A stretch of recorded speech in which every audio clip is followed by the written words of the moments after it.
আজ একটু রেডি হয়ে গেলাম। আচ্ছা, অনেকদিন পর ওর সাথে একটু মন্দিরে যাব।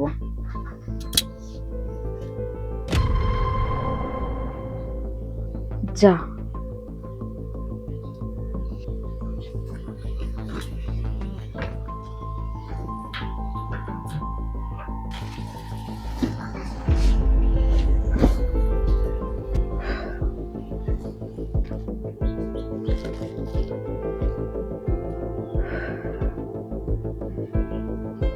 কি ব্যাপার, তুমি মন খারাপ করে বসে আছো? কি হয়েছে? মন্দিরে যাবে না আমার সাথে? আরে তুমি কাঁদছো কেন? কি হয়েছে বলবে তো আমাকে। আমি না তোমার সাথে মন্দিরে যেতে পারবো না। আমার পিরিয়ডস হয়ে গেছে।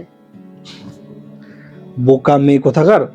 তো পিরিয়ড হয়েছে বলে মন খারাপ করছো কিসের জন্য? এটা তো তুমি নতুন না যে তোমার পিরিয়ড হয়েছে। এই পৃথিবীতে যত মেয়ে আছে সবারই তো মাসে এক না একদিন এই জিনিসটা হয়েই থাকে। তাতে মন খারাপ করার কি আছে?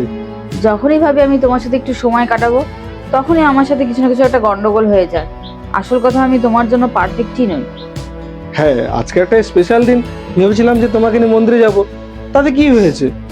সেই স্পেশাল দিনটা তো আমরা বাড়িতেও এনজয় করতে পারি। মন্দিরে যেতে লাগবে এটার কোনো মানে আছে? দাঁড়াও, তোমার জন্য আমি একটা গিফট এনেছি। এক মিনিট। তোমার জন্য আমি একটা স্পেশাল গিফট এনেছিলাম, ভেবেছিলাম মন্দিরে দাঁড়িয়ে থাকে ভগবানের সামনে তোমাকে দেব। দেখো, আমার কাছে সব থেকে বড় ভগবান হলো তুমি। কারণ আমার ভালো মন্দ, খারাপ ভালো, কি খাবো না খাবো, কোথায় যাব না যাব, কি পরবো কিভাবে থাকবো, সবকিছুর খেয়াল তো তুমি রাখো। আমার আগেও কেউ নেই, পিছেও কেউ নেই, শুধু একমাত্র তুমি আছো। তাহলে আমার কাছে ভগবান তুল্য হলো তুমি। আর তোমার কিছু হবে সে জিনিসটা তো আমি সহ্য করতে পারবো না। আর ওগুলা কথা বাদ দাও। আজ হলো আমাদের একটা স্পেশাল দিন। আজ হলো আমাদের অ্যানিভার্সারি। আর তুমি মন্দিরে যেতে পারো না বলে মন খারাপ করো না। তোমার জন্য আমি একটা গিফট এনেছিলাম, বলেছিলাম না? এই নাও, হ্যাপি অ্যানিভার্সারি। তোমার এই হাসিটাই তো আমার দরকার। সবসময় এরকম হাসি খুশি থাকবে, এই জিনিসটাই আমি চাই। সত্যি আমি খুব লাকি যে আমি তোমাকে পেয়েছি।